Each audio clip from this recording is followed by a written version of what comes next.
Kita tahu bahwa Satoshi menciptakan Bitcoin. Fakta ini didasarkan pada white paper Bitcoin yang berjudul Bitcoin, a Peer-to-Peer Electronic Cash System pada bulan Oktober di tahun 2008. White paper Satoshi ini memaparkan teori dan struktur operasi sistem pembayaran Bitcoin, dan pada bulan Februari 2009, Satoshi membuat postingan papan pesan online pertama yang didedikasikan untuk cryptocurrency di forum P2P Foundation. Dalam postingannya ini, Satoshi menyatakan, "Saya telah mengembangkan sistem e-cash P2P open source baru yang disebut Bitcoin. Ini sepenuhnya terdesentralisasi, tanpa server pusat atau pihak terpercaya, karena semuanya didasarkan pada bukti kripto, bukan kepercayaan. Cobalah atau lihat tangkapan layar dan kertas desainnya." Sejak postingan pertama itu, jutaan orang telah mengikuti nasihat Satoshi untuk ikut terlibat dalam penambangan Bitcoin. Dan pada tahun 2021, setidaknya ada 1 juta penambang Bitcoin memverifikasi data yang membentuk blockchain Bitcoin. Perlu diingat, 1 juta penambang tersebut hanya mewakili sebagian kecil dari jumlah total pemegang Bitcoin, yang diperkirakan berjumlah lebih dari 100 juta orang.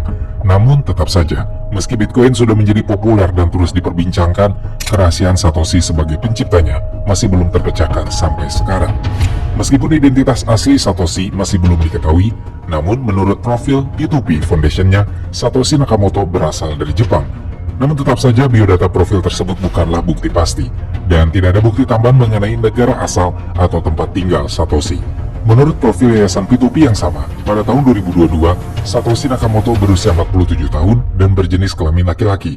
Jika ini benar, berarti Satoshi berusia 30 tahunan ketika mulai meluncurkan Bitcoin.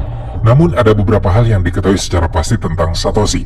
Pertama, dengan menggunakan stempel waktu pada postingan, korespondensi email, forum, dan obrolan di P2P Foundation dan forum Bitcoin Talk membuat kita percaya bahwa hanya satu orang yang berada di balik nama samaran Satoshi Nakamoto.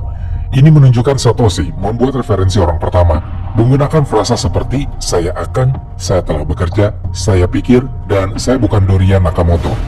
Kedua, kode Satoshi dan white papernya tentang Bitcoin mengungkapkan bahwa pembuat kode terkenal itu fasih berbahasa Inggris, khususnya bahasa Inggris British.